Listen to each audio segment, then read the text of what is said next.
Hi everybody, today is Saturday the 11th of June 2022 and welcome to the Scottsdale Big Book Study where we will also study the Big Book of Alcoholics Anonymous. My name is Maria F and I'm a recovered compulsive overeater and I'm from County Dublin in Ireland. I'll be your host for today's study. Our co-hosts are Nancy J, Sue L and Johan N. If you've any questions or any concerns during the meeting, please contact either myself or any of the co-hosts, and you can do this by private message in the chat function. Please note that the speaker, Harlan G, will be recorded for the duration of the study. However, the question and answer session which follows will not be recorded. And we've put a link to the previous week's recordings in the chat function. We are currently on week number 101.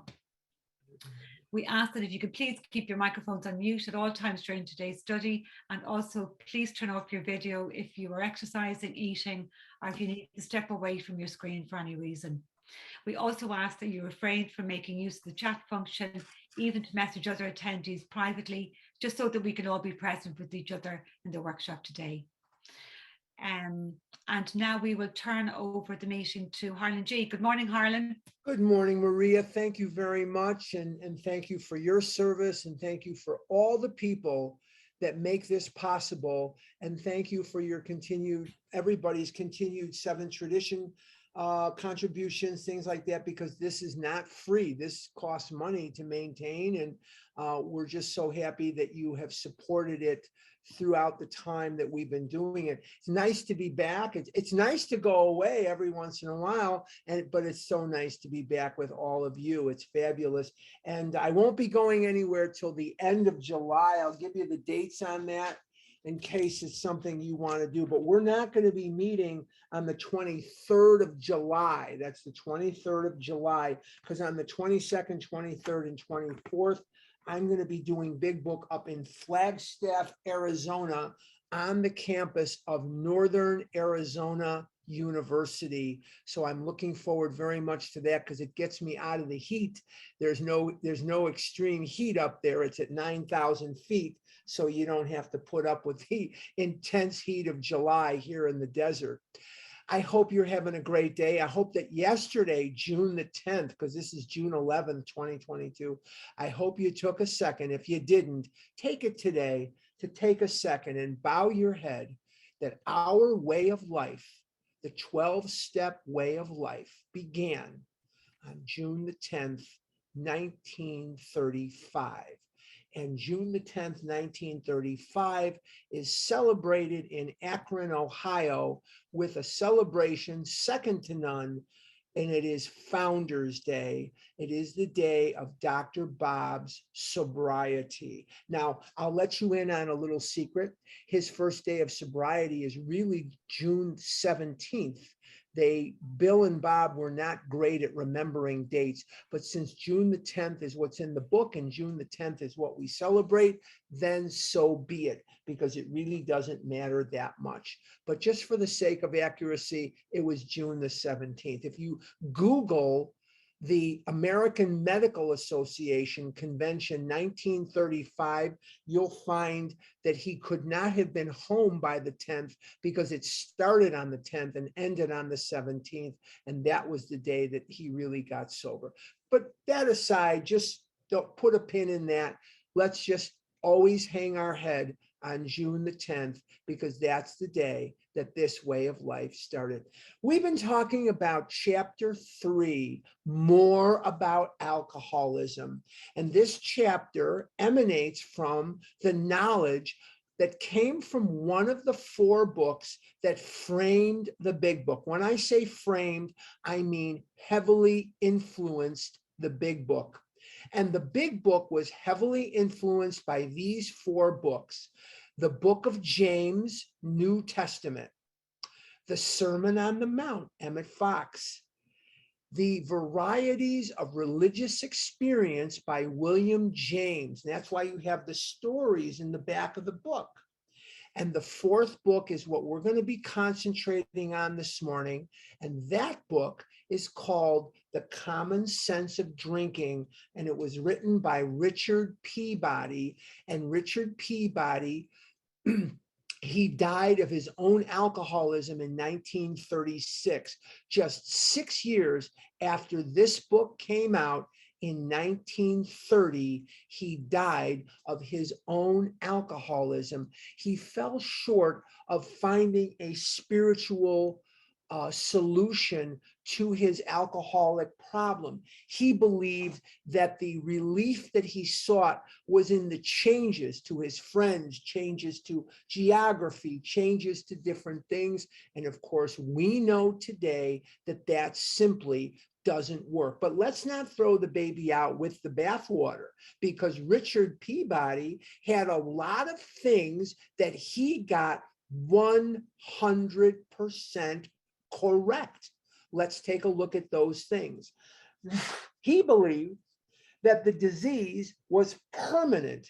And the line in the big book that says, once an alcoholic, always an alcoholic, comes from the knowledge that Peabody gives us, that this is not something that will ever go away. And unfortunately, what we see so much of the time is something that I felt privy to in my relapse, my last relapse. I kept doing the same meetings, the same food plan, the same contacts, the same level of activities, and it came back to bite me, because the disease in its progressive form preys on my complacency. And what I've learned in my recovery is it is vital to my survival to keep doing more and dig deeper and do more and different. So I don't give up the meetings that I go to. I go to Scottsdale Zoom meetings Sunday through Friday. I do this. And then on Saturday night, which is tonight, we at Scottsdale recommend sort of our sister meeting, the Family Afterword. And the Family Afterword is a fabulous speaker meeting that comes out of New York City. And it is just a fabulous speaker meeting. And it begins at 8 p.m. Eastern time. That's 8 p.m. Eastern time, the Family Afterwards. But I still go to other meetings that I don't normally go to. And because of Zoom, it's so much easier for me to do that. And I have to remember that the disease is not only permanent and progressive, as we're going to be discussing this morning. Left unchecked, it is 100% fatal. And you've heard me talk about this for a long, long time.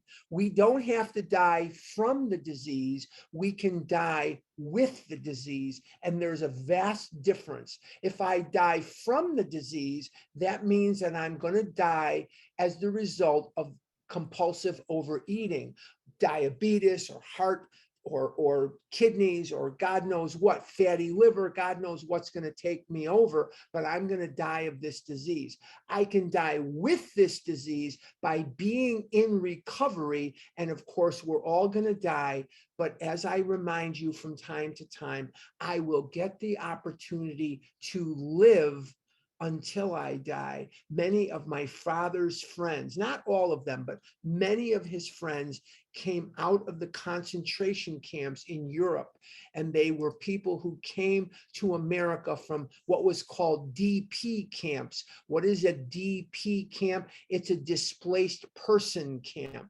The displaced person camp spit them out into Canada, spit them into South America, and spit many of them into the United States, and also spit some of them into what was then called Palestine, which became the state of Israel. Without going into that all, but they would grab my face and they would say to me, live until you die. And for a long time, I thought live until you die means I'm going to eat all the Reese's peanut butter cups and Milk Duds and Kit Kat bars that I can get my hands on, because man, that's living. But it took a while, but I found out, no, that's not. That's terrible. That's a horrible way to live and a horrible, horrible way to die. So it's permanent, progressive, and fatal. With that in mind, the permanent, progressive, and fatal part of it, we're going to examine somebody today that illustrates what I've just said perfectly. And in typical divine fashion, the big book is going to tell us a story for all time. Let's go to page 32. Page 32. We're in the chapter more about alcoholism. And on page 32, we are going to begin today with the words, a man of 30. So I'm going to give you a second to get there. And what we're going to again look for are the progressive properties, the permanent properties, and the fatal properties of the disease when they are so brilliantly, beautifully, and so perfectly illustrated in our big book of AA. Let's take a look at page 32.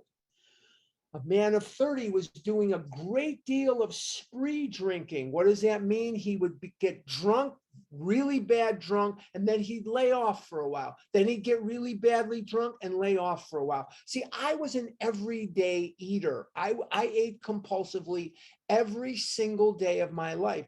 But for the 114 people here, there are 114 different manifestations of some of this stuff. Yes, we all have the allergy. Yes, we all have the twist of the mind. Some of you did not eat compulsively every day. Some of you were spree or what we call binge eaters. So you may have manifested like this. He was very nervous in the morning after these bouts and quieted himself with more liquor. So he was very nervous. And what did he use to settle himself down? More booze.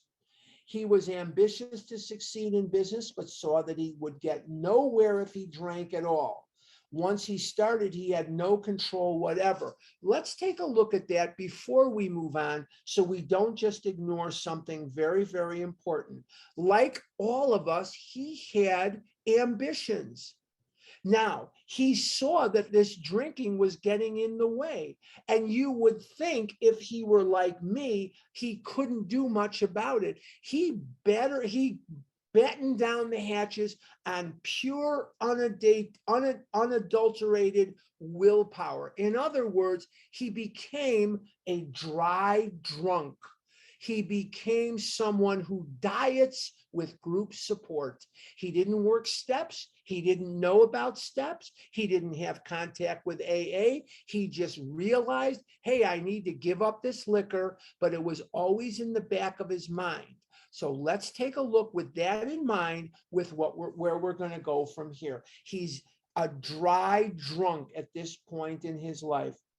He was ambitious, but saw he would get nowhere if he drank at all. Once he started, he had no control whatever. Why not? Because of the physical allergy, because of the craving. Remember that Dr. Silkworth tells us in the doctor's opinion that any description of this disease, which leaves out this physical factor, is incomplete. And this physical factor is very, very important because the physical part means that once that sugar is inside of me, once that milk dud is inside of me, that M&M, that whatever that may be, Doritos or whatever pizza, once it's inside of me, I will not be able to control it. The big book tells me I cannot enjoy and control my drinking, my eating at the same time. If I'm enjoying it, I'm not controlling it. If I'm controlling it, I can't enjoy it. Very important that we give that shout out to the reason why he had no control, because of the physical allergy. Let's continue. He made up his mind that until he had been successful in business and had retired, he would not touch another drop. Very hard promise to live up to, but he had amazing willpower. Willpower certainly beyond anything I have ever had. Let's continue. An exceptional man, he remained bone dry for 25 years. 25 years he remained bone dry. We're going to circle back to that. And retired at age 55. Let's take a look at what we just read. Oh, after a successful and happy business career. Sorry. Now, let's dispel something that many of us have had come back to hurt us. And what is it that we have believed that has come back to hurt us? We have believed that abstinence alone will treat the illness, and it does not. He remained bone dry for 25 years. It didn't change a thing. So this is very, very important, because so many of us are like me in that I believe that after a long period of abstinence and a weight loss to knock your socks off, I could go back and eat like other people. And the truth is, I cannot, because no matter how long I'm abstinent, whether I'm in recovery or I'm just dieting, and I want to make that distinction, whether I am in recovery or I am just dieting with group support, it does not matter. The result is the same. Abstinence from my compulsive overeating does not treat this disease. Now, he was 55 years old when he gave up the ship and wanted to drink again. And this is something to note.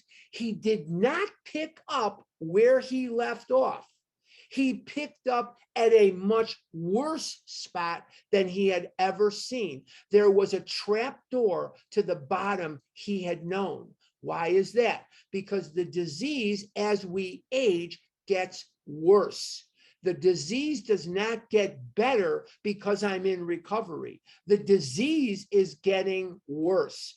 My recovery is getting better because I work my butt off for it, but the disease in me is getting worse. If I picked up candy, pizza, God knows what, if I picked up candy today, I would be much worse than anything I have ever seen, because I've been abstinent for 23 years. And in the 23 years that I've been abstinent, this disease has progressed within me. It has gotten worse. My physical allergy is worse. My mental twist is worse. So the disease continues getting worse, whether I'm eating or not. Now, don't go and call somebody and say, that Harlan, he said that we don't have to be abstinent. I did not say that. What I'm saying is abstinence alone will not treat your disease. How do you know that? If it did, diets would work for people like me, and they don't. See, all the diets help me lose weight. Every one of the diets that I've been on, and I have probably been on as many diets as there are stars in the sky. I've been trying to control my weight and control the intake of food since I was 5, 6. I have been on diets when I was 5 and 6 years old. They work for a very short period of time, but I can't stay on them because the buildup of emotions, the fear, the anger, the happiness, the joy, the sadness, the jealousy, the guilt, the shame, the remorse. The only relief my brain really knows is through the ingestion of foods that cause something within my brain called the effect. And that effect is a sense of ease and comfort that comes instantly by eating certain foods. And Dr. Silkworth tells me that this effect is so wonderful that I will pursue it to the gates of insanity or death. And that's why I was eating. I didn't eat because I liked the taste of the lousy milk duds. I didn't eat because I liked the taste of the lousy ice cream sandwiches. I saw a kid yesterday, he was eating an ice cream sandwich. I thought to myself, boy, that was me. That was sure me, back in the day. But the bottom line is that I didn't eat because I liked the taste of it. I thought I did. If you put me on a lie detector, I'd tell you that I did, but no, not true. I ate those things because they created within me this effect. And although I know it's injurious, I know I'm killing myself, I will not be able to tell the true from the false. What does that mean? That I think today's Wednesday, or that I think I live in New York? No, it means that I will tell myself that milk duds are okay and I'll be fine this time, when my life doesn't illustrate that I'll be fine this time. My life illustrates that the ingestion of one milk dud is going to lead to the ingestion of hundreds and hundreds and hundreds of dollars worth of binge food. I better change that with inflation. I better start saying thousands and thousands, because my God, I better change that to adjust for the current inflation. I better check that in my head, huh? Okay, let's continue. So we've made the point that he's stopped drinking. He's been sober for 25 years. Now he's 55 years old. Then he fell victim to a belief which practically every alcoholic has. This next sentence is very key to my recovery, because it's an instruction. Remember, this is a textbook. This is not a novel. It's not a book of short stories. It wasn't written to entertain you. It wasn't written to do anything but inform you, so that you don't have to die from alcoholism. You can die with alcoholism. The next sentence is very key. And the only way I remember it is to teach it to everybody, teach it to others on an everyday basis. That his long period of sobriety and self-discipline had qualified him to drink as other men. This is the false belief which practically every alcoholic has. Very, very important. It is false. I'm going to repeat it again because it's vital. This is the false belief that his long period of sobriety and self-discipline had qualified him to drink as other men. What did we say from the very beginning of today's session? What did we say during this chapter? What did we say during Bill's story? Bill had periods of sobriety which renewed his wife Hope, but then he would come home drunk. He had a long period of sobriety, and he was pounding on the bar after going into a cafe to make a phone call. He was pounding on that bar, wondering how it happened, but he might as well get good and drunk now, and he did. Does that ring a bell? I sure hope so. I sure hope that it does. Because of the physical allergy, he could not control his drinking and enjoy it. Because of the mental twist, he couldn't control it and enjoy it either. Once he clamped down on his drinking, he couldn't enjoy it. Once he started drinking, he couldn't control it. Okay, let's move forward. In 2 months, now I want you to make note of that. Not in 2 years, not in 2 decades. In 2 months, he was in a hospital, puzzled and humiliated. That's how fast it happens. That's how fast it happens, because the progression of the disease is such that it sneaks up on you, because you do not get an illustration of the progressive nature of the disease until it's too late, until you're in the disease. I don't want to tempt fate. I don't want to go out there today and order something for lunch that I know I should not have. I don't want to stop off at the store and get candy to tempt this disease. Because in 2 months, he was hospitalized, puzzled, and humiliated. Do you remember when we said the disease is cunning, baffling, and powerful? Yeah, he fell victim of this false belief, and he was in a hospital in a very short time. What do I think? The 4th of July, I have binged. The 4th of July is coming up here, not too long from now either. I remember I had been on a diet for a while, and I had lost 100 pounds or so. And I remember going to a 4th of July picnic. I don't remember exactly what year, but I was in college at that time. And I remember binging my brains out. It started off with a hot dog and the bun and ketchup No, I didn't put ketchup on a hot dog. I'm kidding. I'm from Chicago. We don't put ketchup on hot dogs. But I put mustard, I put some, but I ate the hot dog and I ate the bun. I ate enough food at that picnic so that a family of 12 could have feasted on what I ate at that picnic. And I ate on the way home at every damn convenience store, every damn drive-through that I could hit because I had triggered the physical allergy. That 100 pounds that I lost was back on my body faster than you could say ABC. By the time I was a sophomore in college, I was 500 pounds. By the time I graduated college, I was 600 pounds. So losing the weight, being abstinent did not help me. Let's continue.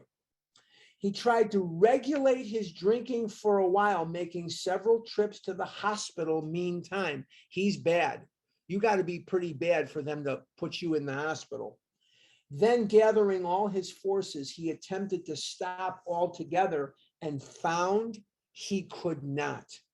So the discipline that worked when he was a young man would not work when he was an older man. And that's what I found in me too.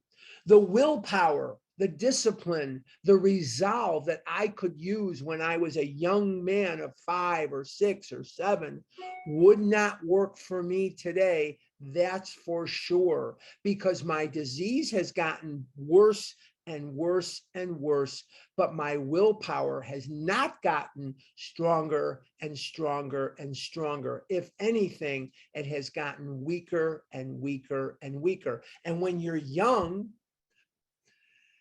the furnace of your digestive system, the furnace that burns the food and your skeletal and muscular system to work off the food, is in high efficiency.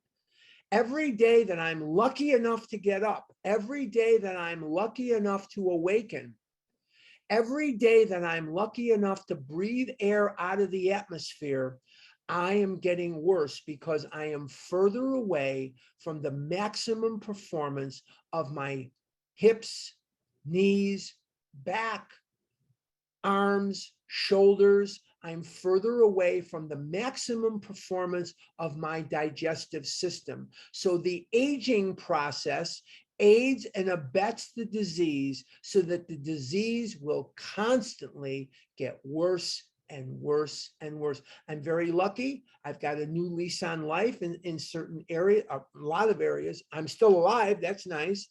But I've got new hips, I've got new knees, so I can walk 3 miles a day, 6 days a week, which I thank God for, because if I didn't have the new hips and I didn't have the new knees, I would be in a wheelchair and I'd probably be dead already, because I wouldn't be able to move my body like I can now.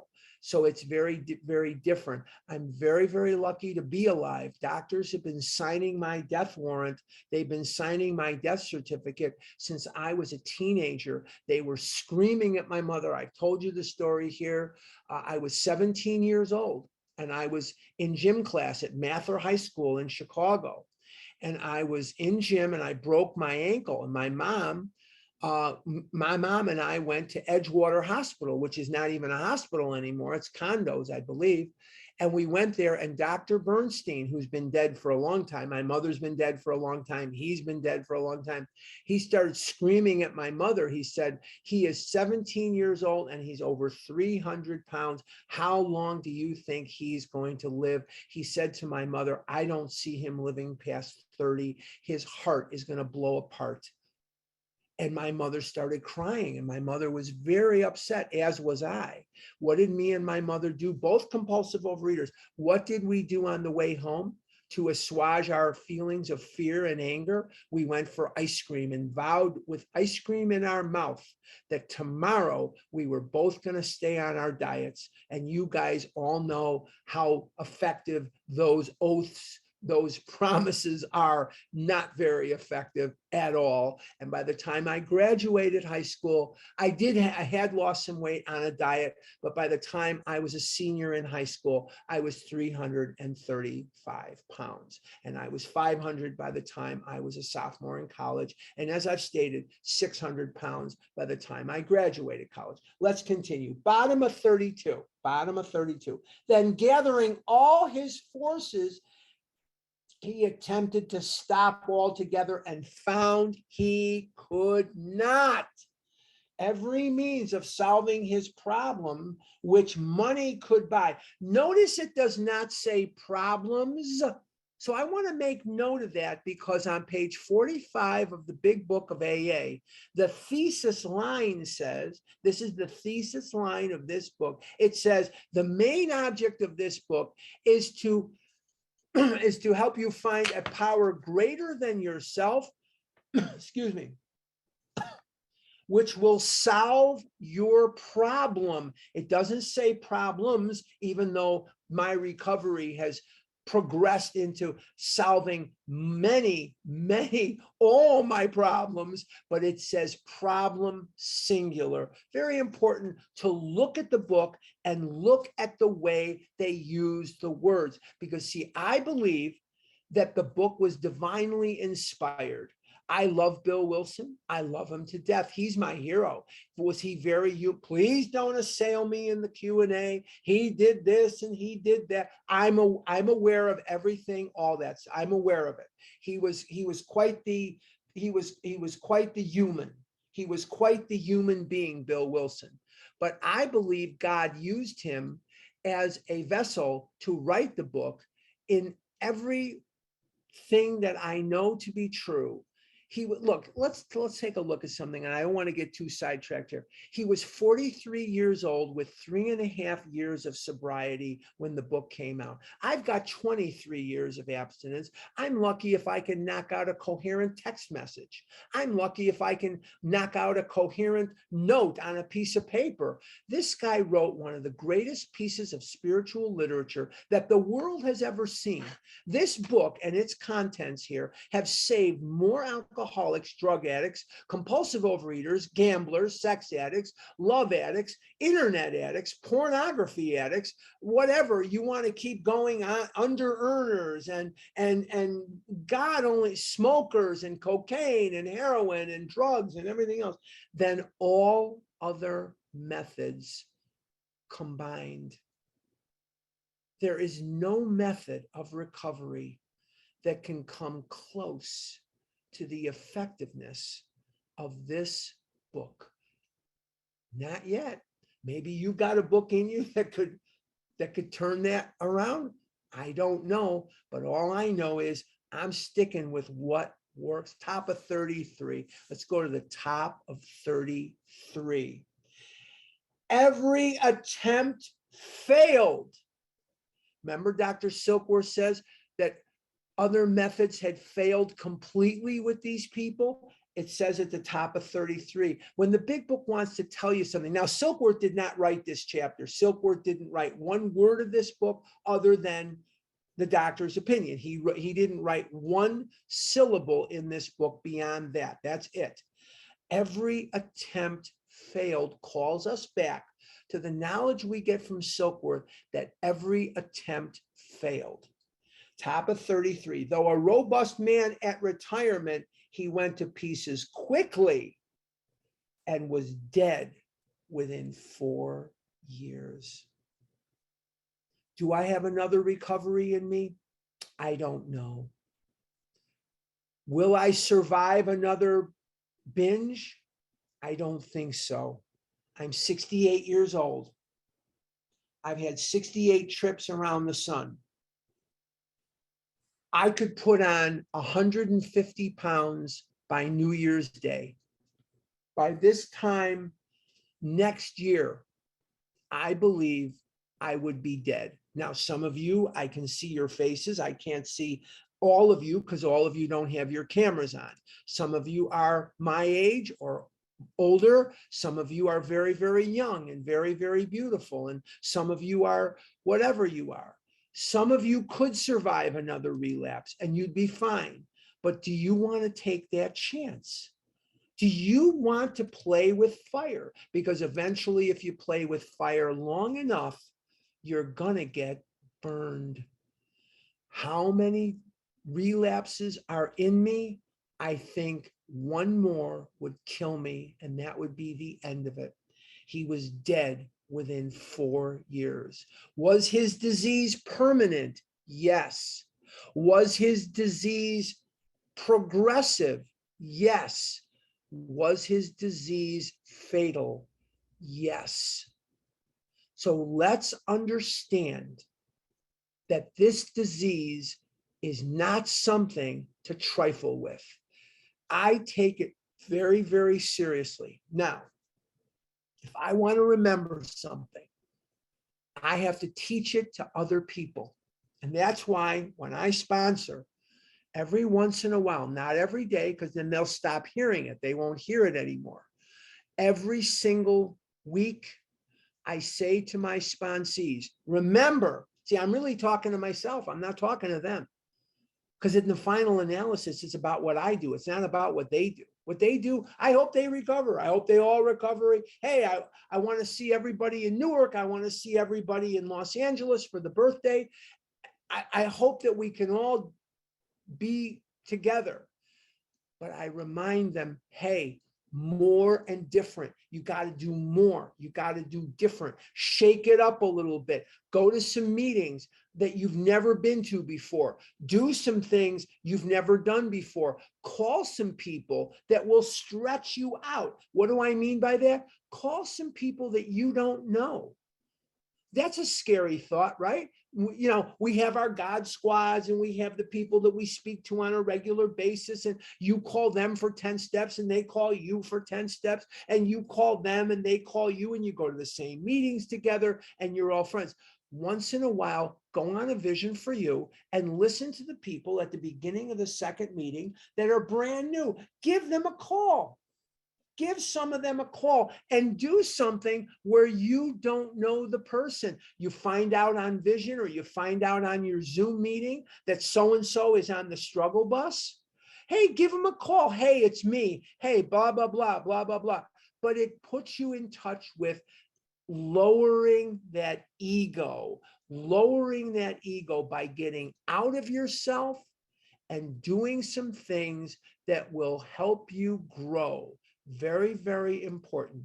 If you stay the way you are, the disease will catch you from behind, and you will wonder how in the world did this happen? I was going to meetings and I was doing this and I was doing that. The disease sees complacency with the same appetite that sharks see blood in the water. They will attack it. And when the disease sees complacency, it will immediately rear its head. And you will think to yourself, as I have done, I will think to myself, hey, I've got this. Hey, I understand this. It's okay. I'm just going to be mad at so-and-so for today. I'm not going to do a 10-step on it. Hey, I'm not going to do my 11-step tonight. I'm really tired. And that's when the disease is circling around you like sharks. It looks for that complacency. It looks for that ego-driven madness. Let's continue. We're at the top of 33. This case contains a powerful lesson. Most of us have believed that if we remain sober for a long stretch, we could thereafter drink normally. I know I've believed that, and it's not true. But here is a man who at 55 years found he was just where he left off at 30. We have seen the truth demonstrated again and again. Once an alcoholic, always an alcoholic. Commencing to drink after a period of sobriety, we are in a short time as bad as ever. In my case, much, much worse. He talks about that, you know, he found he was where he left off at 30. I would question that. And I would say he was worse off than he was at 30, because when he was 30, he could clamp down on willpower and not drink for 20 years, 25 years, where he couldn't do it now. So he was actually worse. If we are planning to stop drinking, there must be no reservation of any kind or any lurking notion that someday we will be immune to alcohol. You know, there's many, many things in our world that changes. There are things that change. You know, 3 years ago, who ever heard of a Zoom meeting? Who ever heard of such a thing as Zoom? I know I didn't. 3, 4 years ago, many of the things that we take for granted today are things that we didn't know about, or we weren't aware of them just a few years ago. Alcoholism, not alcoholism. Very, very important concept. Alcoholism, not alcoholism.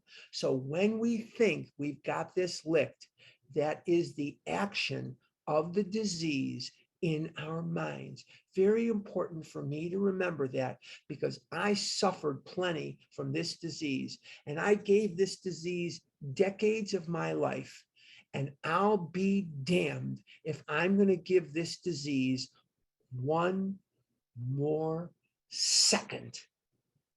Not one more second of my life is going to be wasted in the throes of this disease. If I keep to my program and I hold God's hand with everything I'm worth, as long as I'm holding God's hand, I'm going to be safe and protected. As long as I do the work, obviously, not just hold his hand, but do the work that he has laid out for me in the book, Alcoholics Anonymous.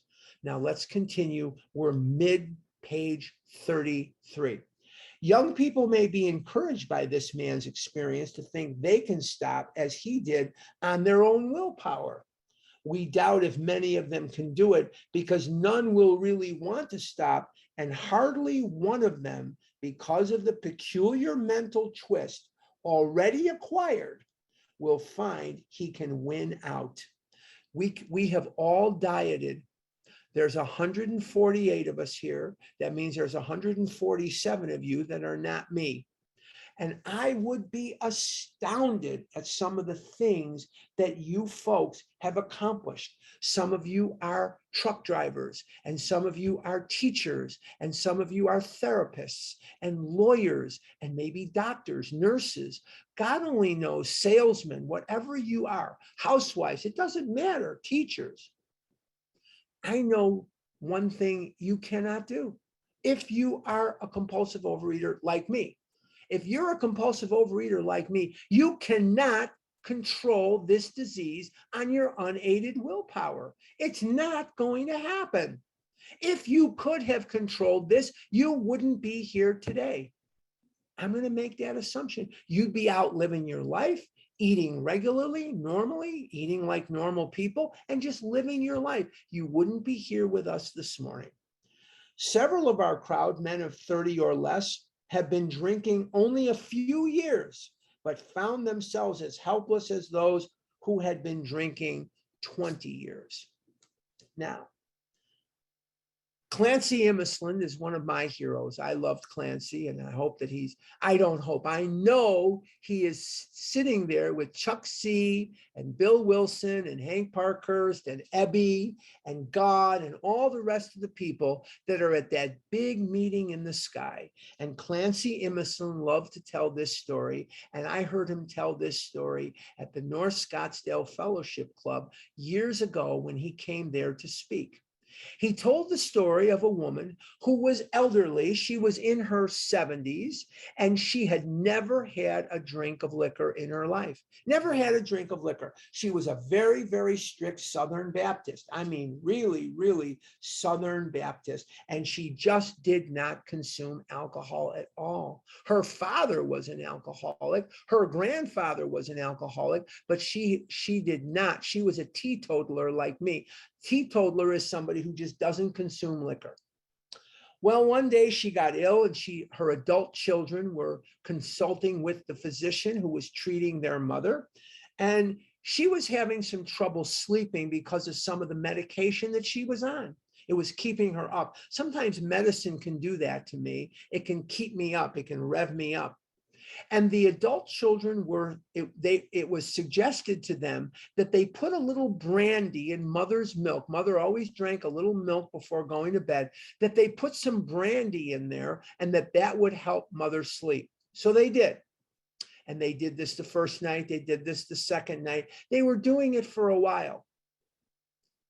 By the time several weeks went by, she was drinking alcoholically and died at 80 from active alcoholism. The fact that she had never had a drink before she was in her 70s made no difference to this disease. She was an alcoholic. And because her brain had never experienced the sensation of the effect, she had no desire to drink alcohol ever.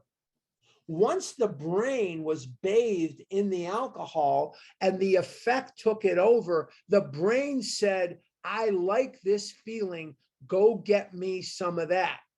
And the body, because she had the physical allergy, she could not control the amount of liquor she consumed once she started.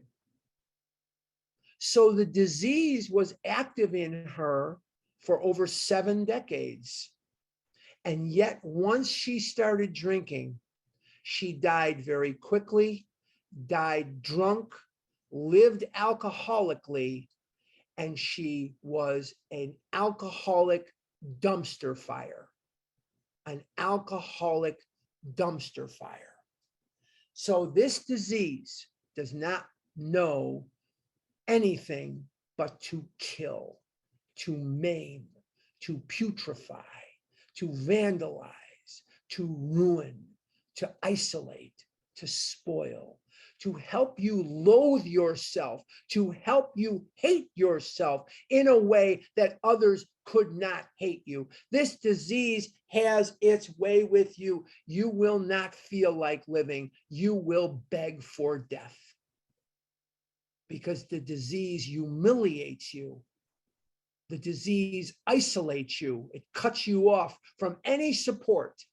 You will not go to meetings anymore. You will not sit with other people. You will isolate yourself.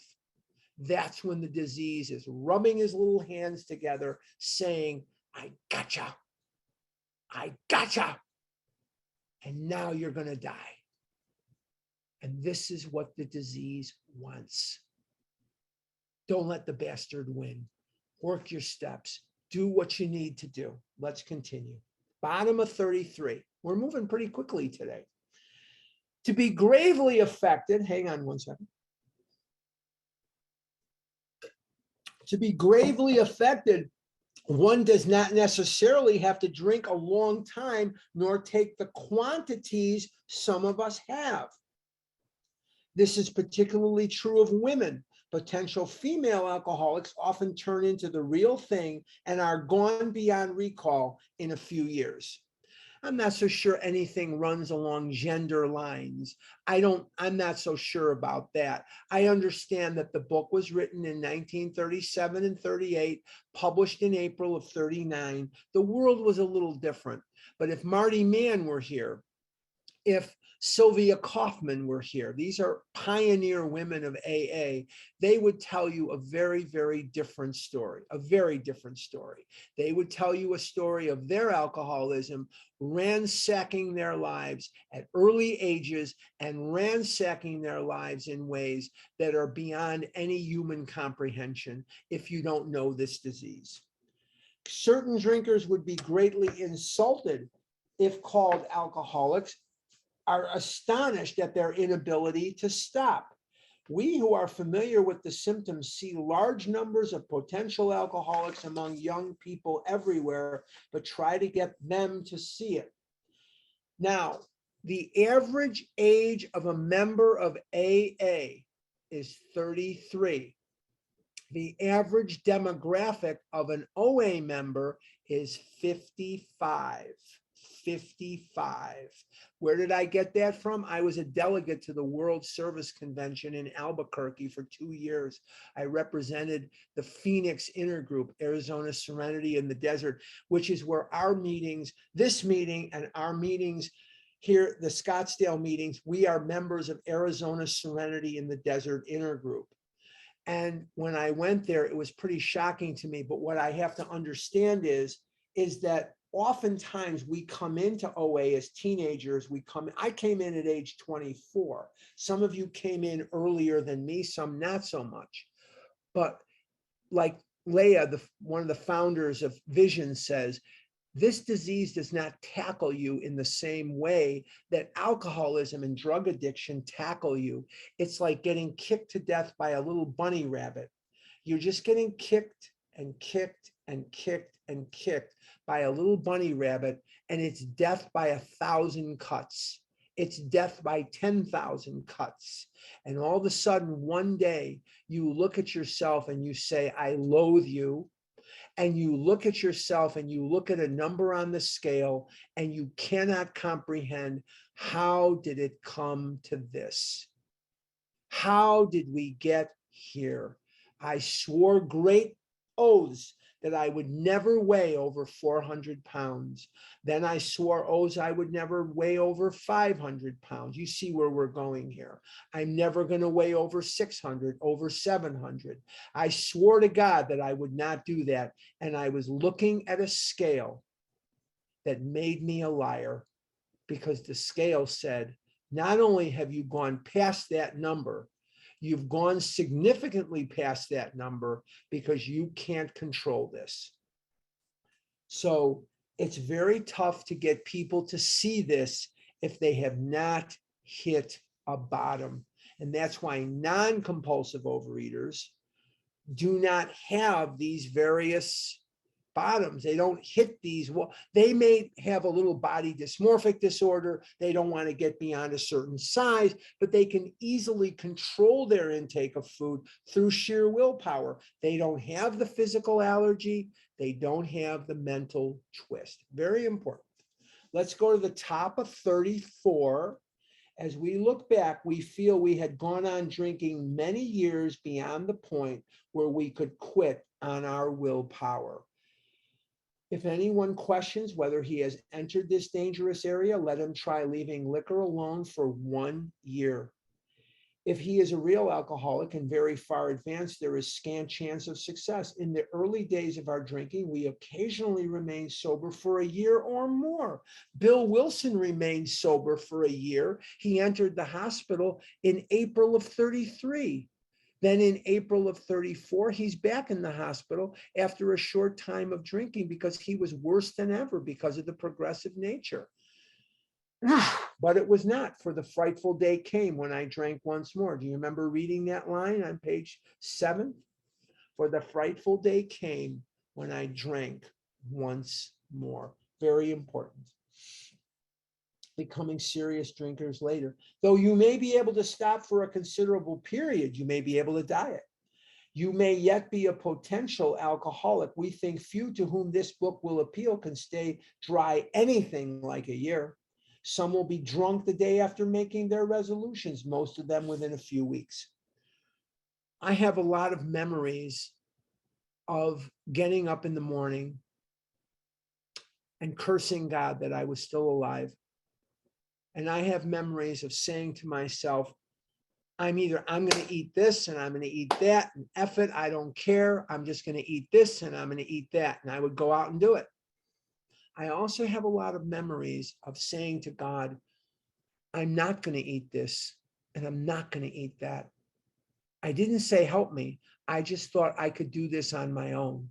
I thought that my unaided willpower would allow me on my own not to eat ice cream or not to eat God knows what, whatever it was I was hankering for that day. And of course, within a very, very short period of time, my car, seemingly with a mind of its own, was pulling into the place where I knew what I could get. And I was in that place of getting it yet again, telling myself that tomorrow things will be different. Monday, things will be different. The first of the month, things will be different. The first of the year, things will be different. And they never, ever were. Not until I turned to God and not only said, I don't want to eat ice cream, but I said to him, help me not eat ice cream. Somebody, send me somebody to tell me what to do so I don't have to eat ice cream. And he did that in the form of you. You have saved my life. Because when God can't come, he sends his children. He sends you. God's with skin. God's with skin on them. And that is what you are to me. And that is what you are to the still suffering people around you.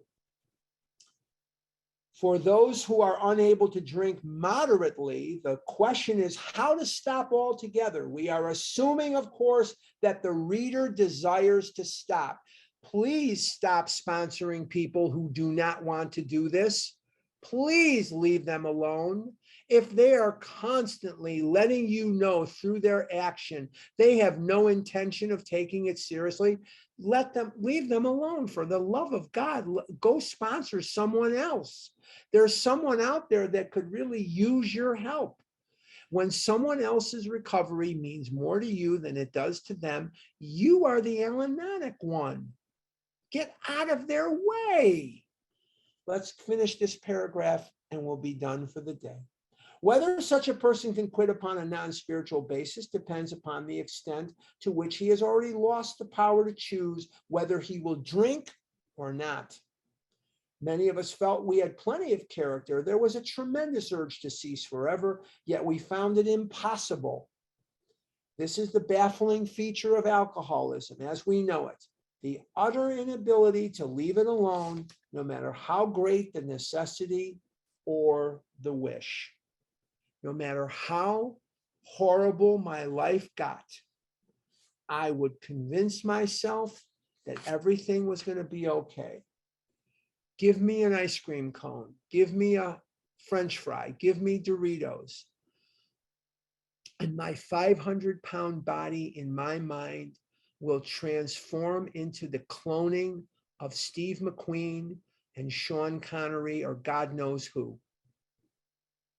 Give me a bag of M&Ms with peanuts, please. These are obviously the people that buy the other M&Ms obviously are not Jewish people, but I want the ones with the peanuts. If I'm going to eat M&Ms, I want the ones with the peanuts. Thank you very much. But bottom line is, once I eat some of those M&Ms, I look just like Steve McQueen. I look just like Sean Connery. I look just like Brad Pitt or whoever you want to fantasize about. I look just like Johan in Sweden over there. But the bottom line is that that's what happens. And I can also, on the other hand, other end of it now, I've lost a lot of weight. I often see myself as 500-600 pounds. I see myself as a blob. I don't see myself as I am.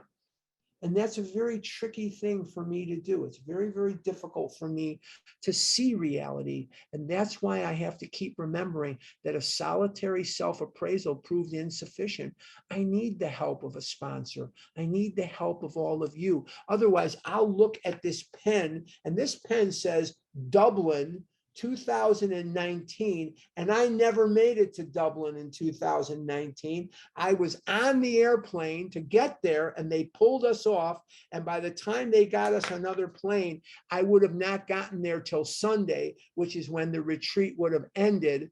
And I never made it, but I have a pen that Maria gave me. And this is the one I use every day, Maria. I write checks with this baby. I write orders with this baby. I write everything with this pen. But anyway, that aside, where was I going with the pen? I forgot where I was going. That's how famished I can get. But the bottom line is that I cannot control and enjoy my drinking. in review. I know I've said it a million times, but you can't say this too much because the brain has a built-in forgetter. The disease is permanent. The disease is progressive, and the disease is fatal. Before we close for today, before I turn it back over to Maria or Sue, I don't know who, no one was able to ask a question last week because we did not meet. If you asked a question 2 weeks ago, would you please hold back? Let people who didn't come forward. We will be meeting again next week. We will have our sessions until the end part of July, and then we'll take a 1-week hiatus. But for right now, we are good to go. Don't be confused. We are good to go. And no math. Oh, for the love of God, no math. Please, no math. And no food questions, because you would be much better off asking